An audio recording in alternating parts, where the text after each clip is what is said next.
vamos a hacer la demostración del siguiente límite trigonométrico. Límite cuando x tiende a 0 de seno de x partido por x es igual a 1.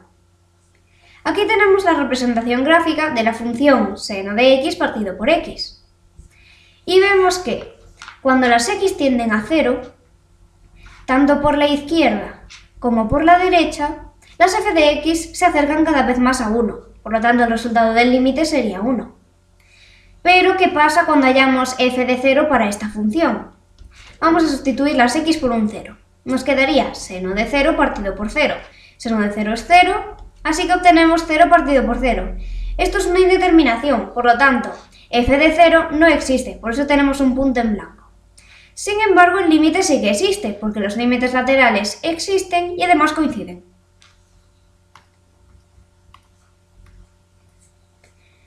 ¿Qué vamos a hacer para hallar nuestra demostración? Bueno, lo primero que tenemos que saber es qué es el teorema del sándwich. Este teorema nos sirve para límites y nos dice que cuando tenemos tres funciones ordenadas, es decir, g de x menor o igual que f de x menor o igual que h de x, ya vemos que ordenadas de menor a mayor. Y además se cumple que los límites de las dos funciones de los extremos, cuando x tiende a un número determinado, son iguales, es decir, que el límite cuando x tiende a a de g de x es igual al límite cuando x tiende a de h de x. Entonces podemos afirmar que el límite cuando x tiende a ese mismo número de la función del medio también va a ser igual. Límite cuando x tiende a de f de x es igual a l. ¿Por qué hacemos esto? Al final de nuestra demostración vamos a llegar a este resultado. Tenemos nuestra función en el medio, seno de alfa partido por alfa, que está comprendida entre otras dos funciones, coseno de alfa y 1 partido de coseno de alfa. Si las representamos, pues nos quedaría así. La función roja es la menor, la verde es la que nos interesa, la del medio, y la azul es la mayor de todas. Entonces ahora, hallamos los límites cuando x tiende a 0. ¿Por qué cuando x tiende a 0? Porque estamos evaluando precisamente el límite cuando x tiende a 0. Vemos que los límites para las dos funciones de los extremos son iguales, porque dan 1. Entonces podremos afirmar que el límite para esta función del medio también va a ser 1.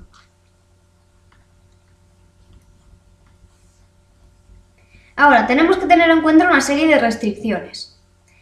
Volvemos a ver el mismo diagrama de antes, con las tres funciones, coseno de x, seno de x partido por x y 1 partido de coseno de x. Lo que nos interesa es que se cumpla que la función verde es la menor, en el medio nos quede la roja y la mayor sea la azul. Vemos que, por ejemplo, para este tramo, no se cumple, porque no nos queda en el medio la función roja. Aquí parecería que es la mayor. Tenemos que limitar el dominio, por así decirlo. Vemos que en valores cercanos a 0 sí que se cumple. La función roja es la que nos queda en el medio. En concreto, nos va a servir para ángulos que estén entre menos pi medios y más pi medios. Vamos a ponerlo. Vendrían a ser los valores comprendidos en este intervalo. Menos pi medios y más pi medios. Esto escrito en radianes.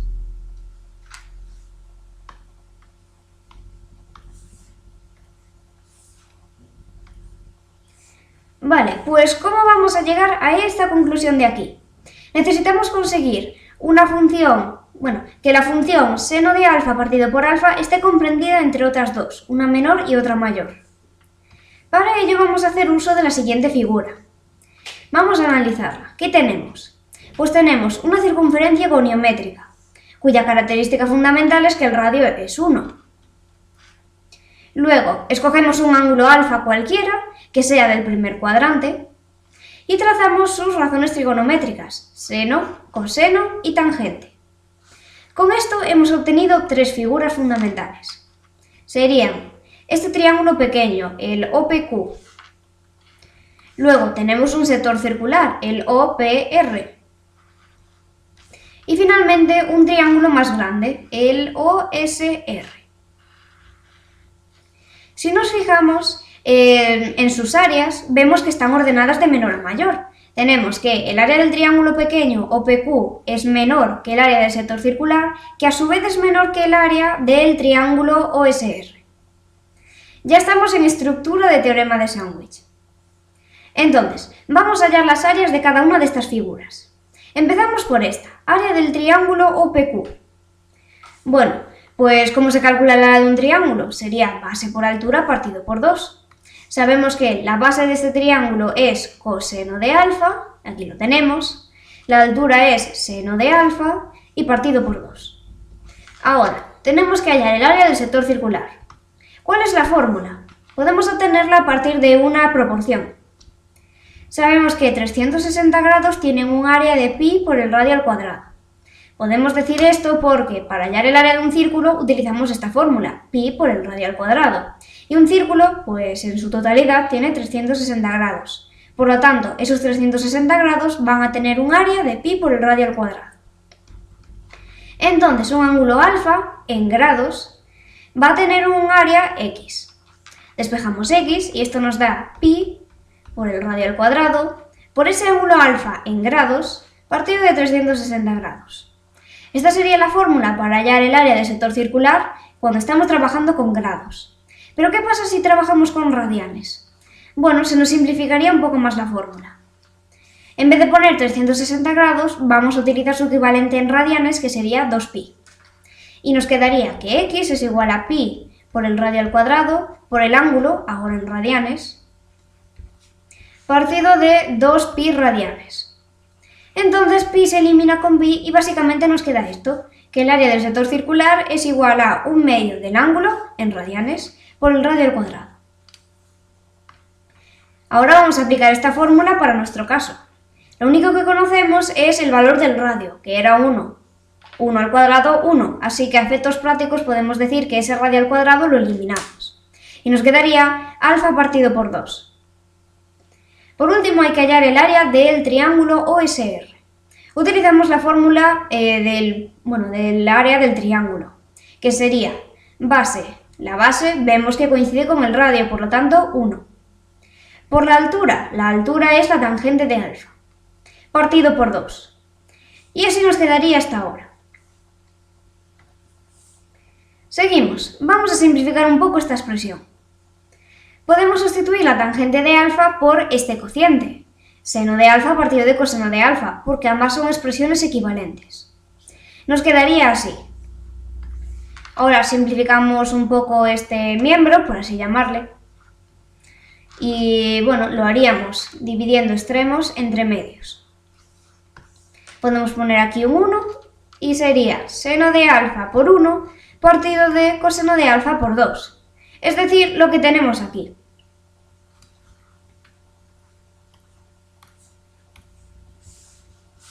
Ahora, podemos multiplicar todos los miembros por 2. ¿Para qué hacemos esto? Porque así podemos eliminar todos los doses de los denominadores. ¿Y quedaría esto? El siguiente paso es dividir todos los miembros por el seno de alfa. ¿Para qué hacemos esto? Bueno, recordemos que nuestro objetivo, después de todo esto, va a ser obtener la función seno de alfa partido por alfa en el medio y que en los extremos nos queden otras dos funciones. Ahora mismo en el medio solo tenemos alfa, así que si dividimos todos los miembros por seno de alfa, es decir, así, ya se nos va apareciendo cada vez más esa función del medio. Simplificamos esto un poco, seno de alfa se elimina con seno de alfa y aquí vamos a volver a hacer lo de los extremos y los medios. Seno de alfa por 1 partido de coseno de alfa por seno de alfa. Seno de alfa se eliminaría con seno de alfa y nos queda 1 partido de coseno de alfa. Vale, estamos aquí. Ahora, el siguiente paso va a ser hallar el inverso de este cociente, porque así obtendríamos finalmente seno de alfa partido por alfa, y que nos queda en el medio de más. Por lo tanto, vamos a tener que hacer una serie de transformaciones. Lo que vamos a hacer primero es tomar la desigualdad del primero y el segundo miembro, es decir, coseno de alfa menor que alfa partido de seno de alfa. Y hacemos esas transformaciones. Pasaríamos el seno de alfa multiplicando para el otro miembro, alfa dividiendo y coseno de alfa pasaría dividiendo. Es decir, que seno de alfa partido por alfa es menor que 1 partido de coseno de alfa. Ese coseno de alfa tiene que estar abajo en el denominador porque, como ya hemos dicho, pasa dividiendo. Y ponemos este 1 porque, como no teníamos nada, el coseno de alfa necesita un numerador, que es 1. Ya tenemos la primera de las relaciones. Ahora nos vamos a la segunda. Tomamos esta desigualdad. Alfa partido de seno de alfa es menor que 1 partido de coseno de alfa. Y el objetivo es el mismo, obtener en alguno de los miembros seno de alfa partido por alfa. Lo haríamos pasando este seno de alfa para el otro miembro multiplicando, alfa dividiendo y coseno de alfa multiplicando. Quedaría que coseno de alfa es menor que seno de alfa partido por alfa. Y ahora ya sí que podemos colocar esa función que nos interesa en el medio, seno de alfa partido por alfa. ¿Y cuáles serán las funciones de los extremos? Pues como hemos obtenido en ambas relaciones, seno de alfa partido por alfa va a ser mayor que coseno de alfa, como vemos aquí. Y a su vez menor que 1 partido de coseno de alfa, como vemos aquí. Finalmente ya podemos aplicar el teorema del sándwich, porque tenemos esas tres funciones ordenadas de menor a mayor, y ahora lo que nos quedaría sería ver si se cumple esta propiedad, que el límite de g de x cuando x tiende a a sea igual al límite de h de x cuando x tiende a a. Porque así podríamos afirmar que el límite de la función del medio para ese mismo número va a ser igual. Entonces, hallamos los límites de esas funciones de los extremos.